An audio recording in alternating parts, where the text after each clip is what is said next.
Good morning or good afternoon, everyone, depending on where you're calling in from.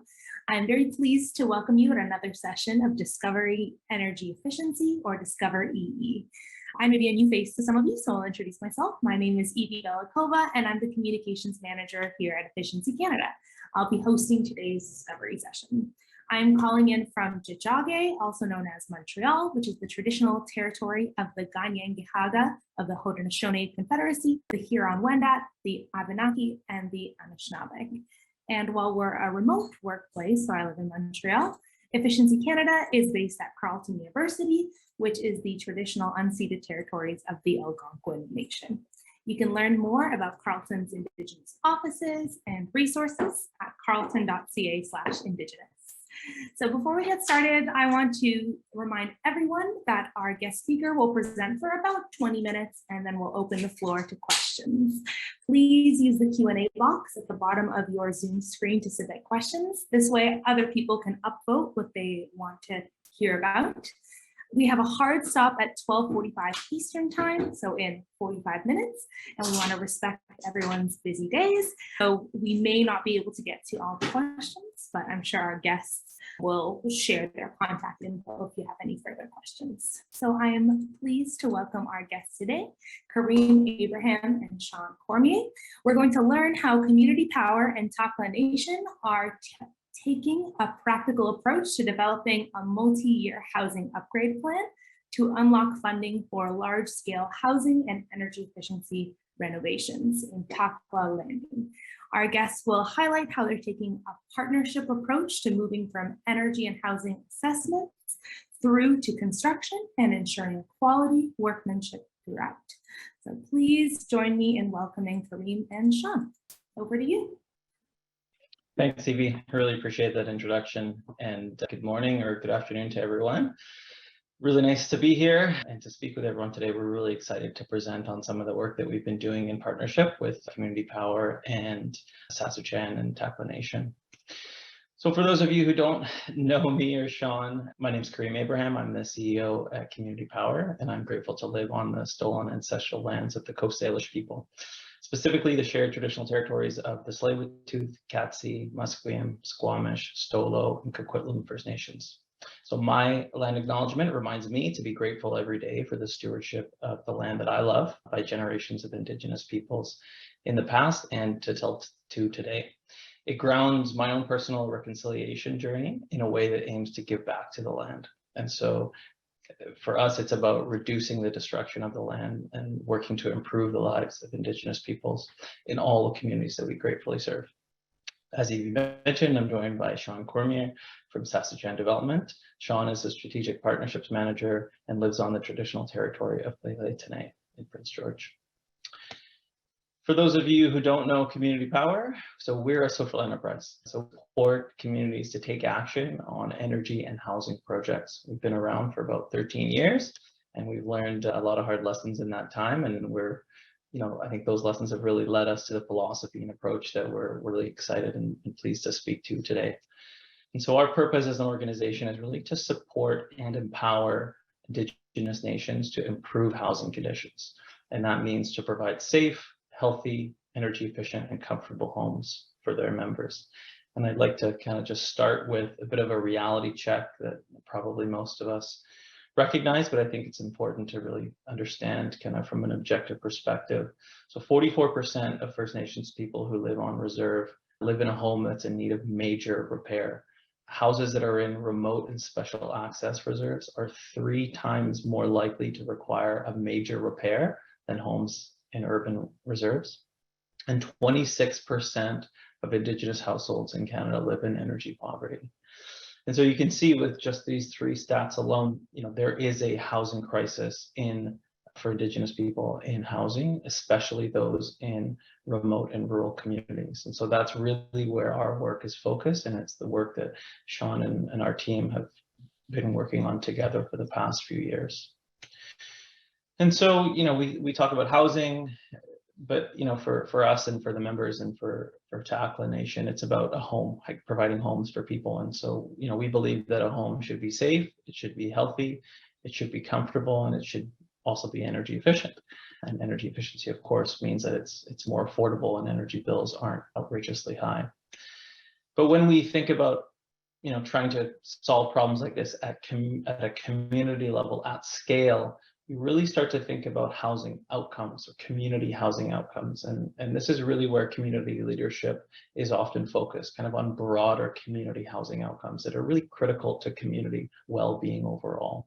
And so again, the goal of our work is to improve housing outcomes at scale. And so we do that through renovations and energy upgrades, but really those are just kind of a means to improve housing outcomes at the community level. And the reality is that energy and housing are interdependent. And this is especially true in rural and remote communities. And unfortunately, most quote unquote energy efficiency programs are often really siloed in only energy efficiency, and they only kind of focus on one or two aspects of a home, and they kind of woefully ignore a lot of major concerns and issues that may be apparent in a home, especially in remote communities. And so this is really a challenge for energy efficiency programs. It's also a challenge for housing programs.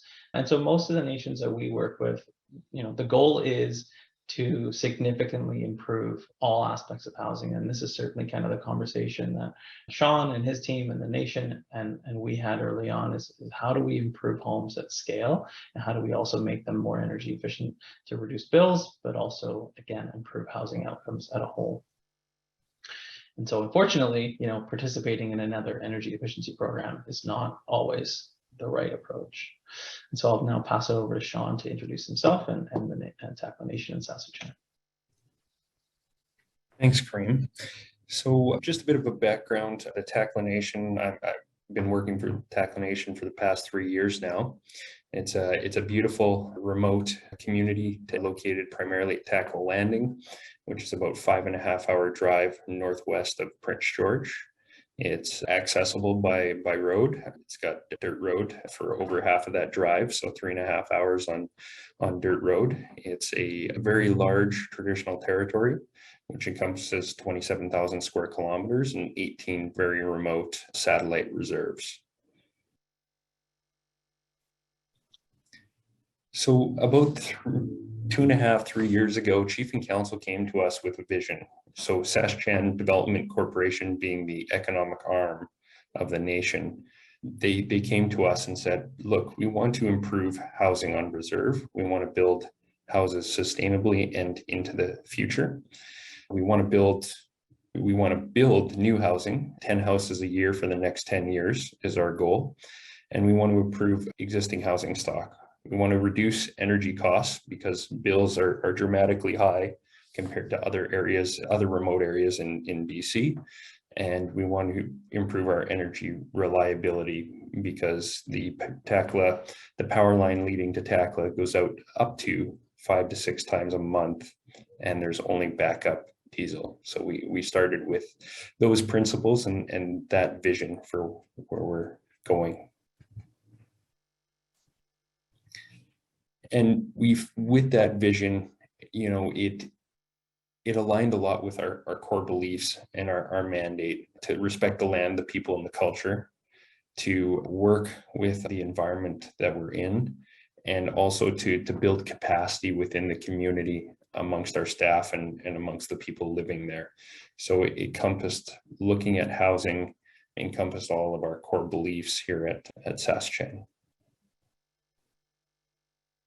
So what we did is we worked with Community Power. We called Community Power up. We got all of our stakeholders together, Sasuchan Development Corporation, the Takla Nation, and then we formed a company called Wildland Development to focus on net zero homes in the community and to lead our construction and renovation portion for the Takla Nation. So what we did first is, alongside Community Power, who are the real experts behind this, but we started off with an energy action plan where we looked at the community and said, okay, what do we need to do here to improve energy efficiency in homes, but also the community as a whole? We also realized that if we're going to be building 10 homes a year for the next 10 years, how is that power line going to support that growth and the population that we believe will come back to the community with new homes? So we did an electrical load forecast, which showed the progress of the community and where we need to go for load. But you can't have energy action without having a look at homes and the housing assessments that need to be done. Changing light bulbs when you've got, boarded up windows, it becomes very hard to justify. So we also, at the same time as we were in the homes, we looked at what needs to be done to upgrade these homes to make them safe first, safe and healthy, but then work on energy efficiency. And now we are working on constructing these new homes. So our first year, we're actually building 14 new units, thanks to some funding from CMHC and the government. We're now building new homes alongside retrofitting our current housing stock. And that's where we are today. That's great. Thanks, Shaun. So as Shaun mentioned, we've been working with this team for, I think, almost 2 years now to help kind of drive these community housing outcomes. And so our kind of path to community-wide housing renovations really kind of breaks down into 4 areas. So we break down into identify, plan, upgrade, and protect. And so today I'm going to talk mostly around kind of the identification and planning phase. Don't really have enough time to get into the other side of it, but this is really, I think, the critical stage is setting things up from a prioritization and an identification perspective. And so in the identify stage, we're really looking at what is the objective condition of housing, what are their major concerns, what are the repairs. We determine the repair and upgrade costs for all sorts of renovations and upgrades, as well as energy savings at the same time. Then we start to plan, and this is where we start to prioritize. And so maybe we're prioritizing specific homes, maybe we're prioritizing specific trade partners. And again, this is really decision support for the nation to make the call on how they want to move forward. So after we start planning, then we start to mobilize construction. And so again, working with Takla to mobilize a construction team to ensure that there's quality assurance and controls built into the process that we're working hand in hand on.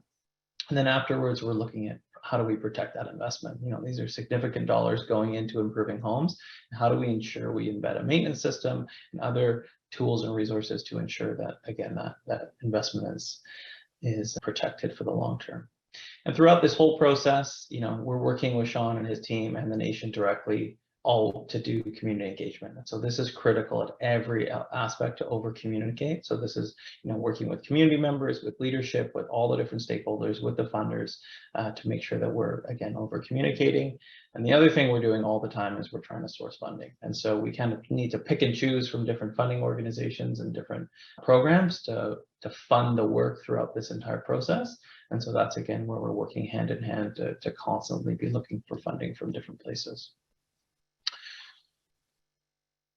And so if we, again, start to look at just the identify and planning stage, how do we do that? How do we actually move through that process? And it can be really overwhelming at first. And so our first phase is really to try to get an objective bird's eye view of the housing stock in community. And so we really want to try to answer questions like, what is the objective condition of homes in community?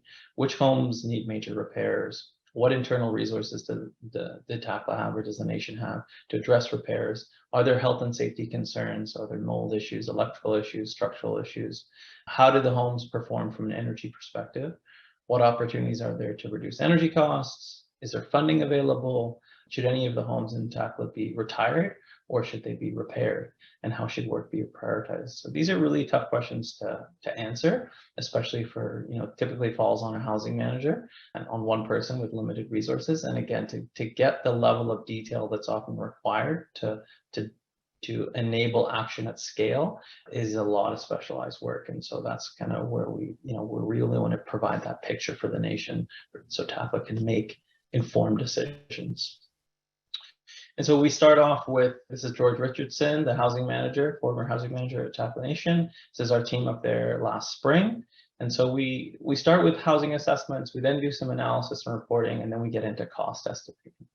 And so again, here's our team kind of doing some inspections in community, and we're identifying a wide range of issues within homes, and it's really the people in these homes that become the catalyst for our work and really embolden our team to do this for so many years. And so when we're in homes, we want to be as broad as possible with the information that we're capturing. And so we're not just looking at, again, energy efficiency work, we're looking at housing outcomes as a whole. And so, because getting construction and energy specialists into homes in remote communities is really expensive, we want to make sure that we're adding as much value as we can when we're there. And so again, we're capturing as much as we can from these 4 buckets, because again, if you've got leaky roofs, then attic insulation isn't going to help. And if there's electrical safety issues, then smart power strips are not the solution for that home. And so we really want to capture as much as we can. The reason for this is so we can provide more than just siloed outcomes. So traditionally, the approach we see again and again is that we see siloed data collection leads to siloed outcomes. And so if you're looking to do energy efficiency improvements, well, you start with an energy assessment. But if you're looking to do kind of broader renovations and repairs, you maybe do construction assessments, then you got to get trades to come in. Or if you're doing some capital planning and asset management, maybe you're doing condition assessments, so you get a bunch of engineers to come into homes, and that becomes costly because you're getting more and more specialized people to come in and provide more assessments for the same homes again and again to try to get individual outcomes. Whereas we believe that if we can open multiple doors at once by providing really comprehensive assessments, we can deliver on those outcomes in parallel, and we can leverage the data we collect in previous steps to move forward into different outcomes. Because often, so when we started working with Takla doing an energy action plan and really looking to plan energy, the assessments that we did in that work meant that we could use those assessments in the renovation work as well, because we're collecting so much information. And so it becomes a really great tool to move into multiple outcomes at once. So when we're in the home, we're collecting, as I mentioned, lots of data. We're looking at the kitchen, we're looking at foundations, we're looking at heating systems, we're looking at decks and stairs, we're looking at everything. And so we're sending in a construction specialist, we're sending in an energy specialist, and we're also capturing resident feedback at the same time. So we're asking questions like, what are the things that bug you about this house? What's an issue that hasn't been resolved for quite some time? We want to make sure that we're capturing that information and providing that back to Takla as well to help escalate some issues that may be there. We also did energy modeling within the home. So we did, HOT 2000 model and a blower door test on every home. And we then can start to provide some insights on those homes. So we can look at, what are the common findings across the entire community? Are there critical issues that need to be addressed right away? We had one woman in a home where the sump pump was broken and there was flooding of water within the basement. And so that's a kind of an issue that we want to flag right away. And then so we capture all that information, we aggregate it up, and we provide both a comprehensive report for each home, as well as aggregating it up for the entire community. And so, so we're looking at homes, we're looking at homes at scale, but we're also looking at specific construction practices. And so in Takla, one of the issues, or one of the things we looked at was foundations. And so it's only recent that Takla started pouring concrete for foundations. So historically, all homes were on wood foundations. And so this is an area we wanted to provide special attention to. And so we looked at all foundations in the community and provided some insight and some recommendations on what to look for if they're on how they're performing, and they were performing well, and how to ensure that we do proper maintenance collectively going forward to ensure those foundations. So again, you're providing a lot more than just looking at a home in and of itself. So this is where things get real. We start to put dollars to everything. And so, we provide practical costs and recommendations based on remote community construction. And so we provide a total cost of upgrades for each home. We provide energy savings, both in dollars and gigajoules. And then we provide what's called an IHCI score, which is an Indigenous Housing Condition Index.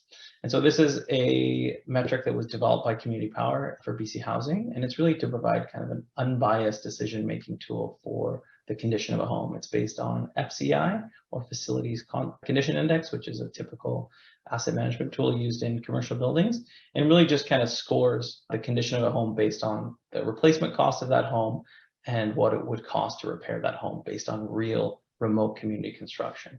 And so a great tool to compare houses against each other to get, again, that bird's eye view of conditions of home in the community. And so we capture all this information, through our tool, we aggregate it, we do a bunch of analysis on it, and then we come back with this multi-year housing upgrade plan. This is really what we presented to Shaun and to Takla Nation. It gives them a complete picture of the condition of housing. It provides a budget for all the work. It provides a capital plan, a business case, and it's really a pathway to move directly into construction, which is what we're doing now with Takla. And so it's really practical. It's based on, what resources do they have locally, what opportunities for capacity building are there, and it's based on Takla Nation itself. And so here we have kind of an example of the reports for each home that we provide. So again, you've got all the energy information, you've got all the repair, construction, and renovation information, and then we aggregate that up again to the community level. So the nation is able to make decisions based on the community as a whole. So you can see, total cost of improvements, $2.5 million, $22,000 in annual energy savings potential, and then some average scores for each of the homes. And so on the right, you can see the colored numbers gives you that really quick visual information on the IHCI score on the condition of homes across the whole community. So then we provided the nation with a way to prioritize this. So again, we can prioritize this by home, and we can do, lots of work in few homes, or we can do less work in more homes. And so we provide that decision support to Takla to be able to make that call. So after we do all that, we get into prioritization. That's when we get into upgrades. And so I'm not going to jump into this now, as we really don't have the time, but that's really about, prepping construction, doing scope of works, budgeting, pre-construction, contract management, project management, tracking costs, looking at deficiencies after the project, and really, building out a team of construction professionals to get this job done. This is our team member, Tim, with Cal from Wildland Development. This is in Canmore a few weeks ago, as they're working together on putting this project together. And so after this is done, again, we look to protect, and this is where we look at maintenance systems, and this is where we like to move with Takla after, and really, again, protect the investment that's been made in these homes as a way to ensure that we, improve the housing outcomes for the community at large. Okay, now the first question we always get for this is, where does the funding come from? And this is really the challenge, is that we really have to piece together funding from so many different places to make projects like this work. And so, in order to access capital to take a project like this on with Takla Nation, we had to pull it from different places, but we always want to center it in the nation's goals, right? And so Takla set their vision and their plan of where they want it to go, and then we go out and look for funding to support that vision through the work. We look to stack funding from multiple places. So, there's been funding from utilities and from the provincial government and from federal programs, and we want to pull all of that in together in kind of a jigsaw puzzle way. We believe that, one funder or one program is not a housing strategy. And so we really believe that, a long-term strategy should be driven by the nation, and then funding programs should support that. And then what we've learned together is that, putting a comprehensive plan like this together with Takla improves the success of funding applications as well. And so it's really important to look at funding programs with a foundation of a plan of where they want to go. So this is kind of a maze of all the different funding programs that we go after in each phase. And so this is kind of a big thing that we, Shaun and our team go through together, and which ones make sense and which ones support the vision of the nation. It's definitely a maze of funding out there. So I quickly want to talk a little bit about another nation that we've done this in. And so Kwaracha Nation is an off-grid community in north central BC. And so we've been working with them since 2012. And so, they had similar goals to Takla Nation on reducing their reliance on diesel, making energy more affordable in their community, in their homes. And so we've assessed 90 homes thanks to funding from BC Hydro. 22 of those homes were selected by the nation for energy and housing upgrades, and then we completed $1.2 million in renovation funding from ISC for that work. And so a great example of moving through this entire process from start to finish. And so, there's a number of nations that we work with that are kind of at various stages of this. And so with Takla, we're really kind of in that planning and upgrade stage right now. And Quadacha, we're a little bit further. And there's other nations that we're working with kind of in the identification stage. And the beauty here is that the nations are able to, we're able to learn from each other on what works and what doesn't work. And so we can incorporate those learnings across the board and everyone can benefit. So a few key takeaways to wrap up before I pass it back to Shaun. I think the big one for us around, why this approach is working with Takla Nation and other nations is that the comprehensive assessments can lead to multiple outcomes. And so they can reduce the cost of long-term energy and housing planning and can open multiple doors at once. We really want to plan for action. And so again, this is learnings that we've gotten from multiple different nations, and doing this for so long is that all of the work should support the next step. And so we want to make sure that, when putting together a plan for improving housing, that can move directly into construction. And there's not, you don't have to send more people in to get quotes, or you don't have to get other parties to come in and just fragment the process. Again, funding should support the nation's goals. So Chief of Council set the direction and the vision, and Shaun and I and our teams are working to support that vision. A multi-year plan can unlock funding. There are big pots of dollars available for this work, but putting things together in a really comprehensive capital plan really improves the chances of that success. And then, of course, we look to avoid siloing energy and housing data collection whenever possible. We want to put those two things together and look at a home in a holistic way from a whole home approach. I'll pass it back to Shaun to talk a little bit about kind of what the future looks like. Thank you. Yeah, so as mentioned earlier, currently working with Community Power and our wildland team to build 14 homes in the community, all net zero homes. So if you can build net zero in Takla, you can build it anywhere, is our theory and what we've been going with. We've put an application into ISK. I don't know if anyone from ISK is on the call today, but we have an application in to upgrade our homes in Takla and to bring up the old housing stock to a great standard. And then, yeah, we're looking to, working with the province for additional land where we can continue our growth strategy on 10 homes for 10 years, 10 homes a year for the next 10 years. And that's where we're going. Hope to add more. That's great. So that's it from us. Happy to answer any questions, of course. We've got both Shaun and my contact details up here as well. If anybody wants to reach out and connect, we're always happy to talk more about this stuff and to share some of the learnings that we've gotten together over the last few years. Back to you, Evie. Thank you so much for that wonderful presentation. As a science communicator, which is by training, I'm a science communicator, I'm very anti-silo and very pro more holistic and interdisciplinary approaches. So I love to see this. It's very exciting to hear from you. Now we have time for our Q&A. So a quick reminder that we only have one rule for the Q&A, which is the same rule we have for our presenters, and that's no sales pitches, please. So ask away. Check over here. We have a question. Energy needs for houses are primarily for heating and hot water. Do you make use of solar heat, heat networks, and geothermal seasonal thermal energy storage? You want to take the Shaun, or you want me to? Yeah, if you want to start it off, I'll add on.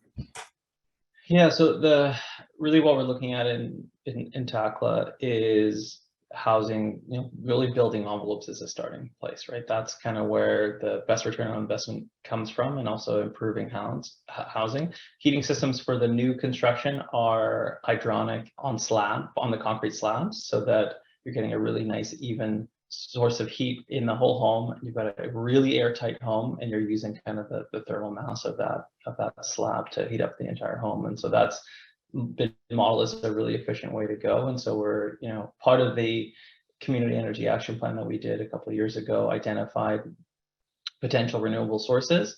Geothermal is not an option. There is a potential for solar, but again, we look at things holistically, comparing it to other places where you could put capital. And so improving houses, improving existing heating systems, and or renovating homes and building envelopes certainly had a much higher return on investment than solar or any other renewable opportunity. And then the primary heating source in community is wood for wood stoves. There are a few units that have kind of a electric wood furnace as well, but going forward, hydronic heating on slab for new construction is certainly kind of been the best approach that we found. Yeah, and just to add to that, so we did 2 demonstration homes where we built them using SIP panels. So we do have solar, 9 kilowatt solar systems on them with battery backup, and then when both of those fail, we also have it connected to the electric grid. And so that's just a demo we put up. We don't have all the data for that yet, unfortunately. We've just recently installed them and now collecting all the data to see how they do over the next year or 2. Yeah, thank you very much, both. What is the most common issue you see needing to be addressed in this older stock? Great question. It's a bit of a mix, but I would say that the most common one is air sealing and just building envelope improvements. And so that would include, windows and doors, also things like insulation levels in attics and walls, and just general tightness of homes is probably the first place. From an energy perspective, there's also kind of other common deficiencies from a kind of renovation and repair perspective, but I would say from an energy perspective, it's always typically building envelope. Yeah, makes sense. We have a question from the chat. Can you talk about contractor capacity in northern BC? We are struggling up here in Yukon with a new home boom and incredibly limited capacity for existing homes. Are you working with local contractors, southern contractors, out of province? And are you working with firms to do multiple homes? Yeah, I can answer a bit of that one. So we're this is I feel like this problem is everywhere at the moment. It's really hard to find contractors and also find good contractors at the moment.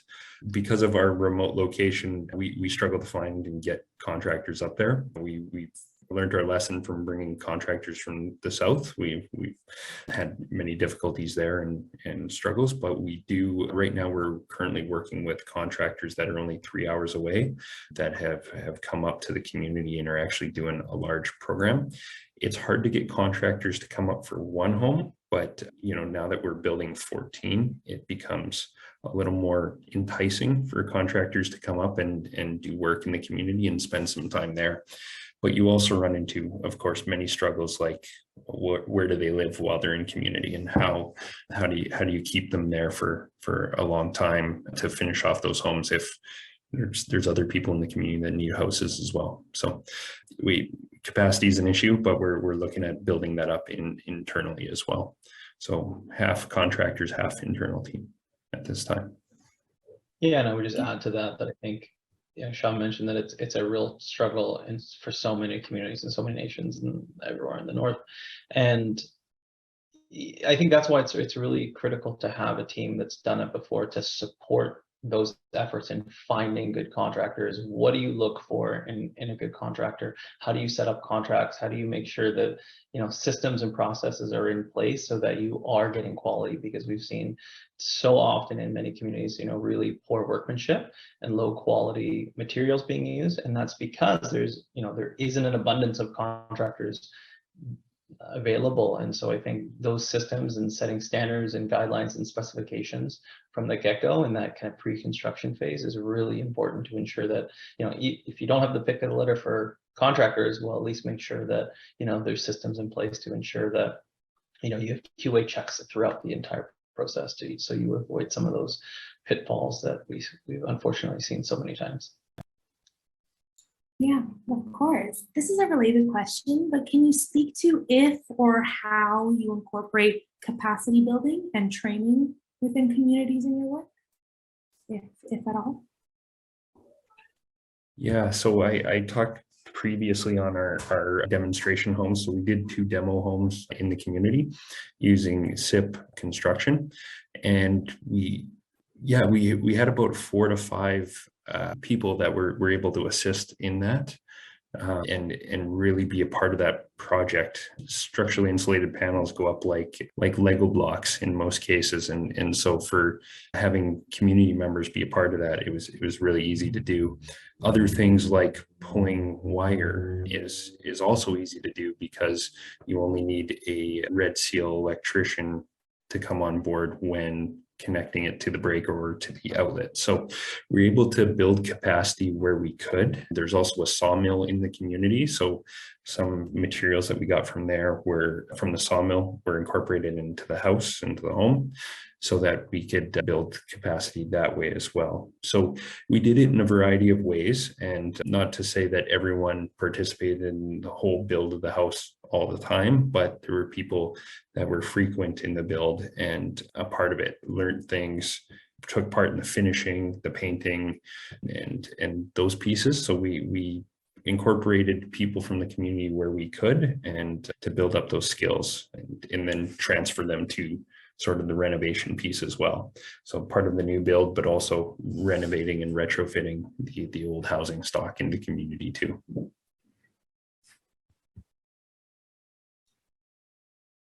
Thank you. It was mentioned before that Takla Nation approached you for this project. Do you ever approach the community first? If so, what might community engagement look like? Great question. Yeah, we were fortunate enough for Shaun to reach out to us, and it's been a really great relationship ever since that happened. And yeah, I think it's a bit of both. I think things like this are a great opportunity for us to share our work. And so, we do speak with lots of other nations that face similar challenges around their housing stock. And I would say engagement really looks like trying to understand challenges and just listening, right? So really trying to build a relationship with the individuals who are housing managers or people in charge of housing, trying to understand their pain points, their needs, and trying to see if we can collectively find solutions. But yeah, listening is I would say is our initial community engagement that we do, is just trying to kind of understand the communities. Yeah. Are there other buildings in the communities besides homes, for example, offices, recreational facilities, etc., that need work as well? Yeah, as part of the Community Energy Action Plan, we did look at other buildings, other civic buildings, wastewater treatment plant, band office, things like that. And so there certainly were some opportunities that were identified in that. The construction and upgrade work that we're doing right now is specifically focused on homes. I would say while you could do those in parallel, it's really a funding challenge, right? So the funding for homes versus the funding for upgrading a wastewater treatment plant or a school or things like that, they're different places. And so kind of need to prioritize and focus on what's important for the community at the given time. I don't know, Shaun, you want to add anything to that? No, that's perfect. Thank you. Another question is, how do you get local distribution companies to support new investments in renewable energy applications? My understanding is that they work on a 10 to 15-year ROI for their assets. Yeah. Do you want to go, Karim, or? No, I think, yeah. So yeah, it's hard. We've had to, with some contractors, actually, we've had to do a lot of the teaching with contractors coming up to the community, and some that we've had to search far and wide for companies that are interested in solar and heat pumps and all of those new technologies, because in the north sometimes there's limited access to information, but very few are actually installing these kind of forward-looking technologies. And mind you, not all of them work in all locations either, right? So it's kind of a blended education between ourselves and contractors coming in and our expectations and what they can. Some can say they install it, but there's sometimes learning curves around that as well. So it's been a bit of an education piece on all sides, especially when installing SIP panels. We had to go south to find someone that had installed those previously and would be willing to come up and install those for us in some locations. Thank you. We have two questions that are quite similar. Are there cultural representations in either the visual or aesthetics of the homes, or do contractors undergo cultural training to understand the cultural context of the communities they're in? Yeah, so we and that comes to the education piece as well. So, you know, we've been fortunate to choose very good contractors that we're comfortable and vet with on the cultural aspect. When it comes to incorporating cultural aspects into the building, we have in a lot of cases where we've you know, whether you're putting a beam on the front porch so that people could hang meat and harvest traditional foods that way, and other aspects to the layout and the design. It's a work in progress. We did that on our demonstration homes, and we learned lots. And people go in and live in them after, and they go, wait, where's the wood stove, right? So it's kind of been a yin and a yang relationship, just trying to incorporate culture into some of those designs, and also creating, bringing that new technology into those designs and kind of merging them together. So we've done a lot of engagement in some cases. We've got lots more to do on future homes, and you know, all the way down to the color of the interior and the doors and all of those things. So we try to, where we can, especially with people, if we know they're going to live there ahead of time, we try to get their perspective and their thoughts and what that would look like. So try to, where we can, need much more. I love that very much. As a science communicator, there's a big value in, instead of explaining at people with, you know, I'm an expert and I'm going to come in, that exchange of everyone is an expert in their own needs, and having more of a back and forth and exchange. Wonderful. Unfortunately, that is the last question we had time for. So Karim and Shaun, thank you so much for joining us today and for the great conversation and the great questions you answered. This session was recorded, so anyone who's interested can go check out our website. And by next week, you can find the session and all our previous discovery sessions under the events tab.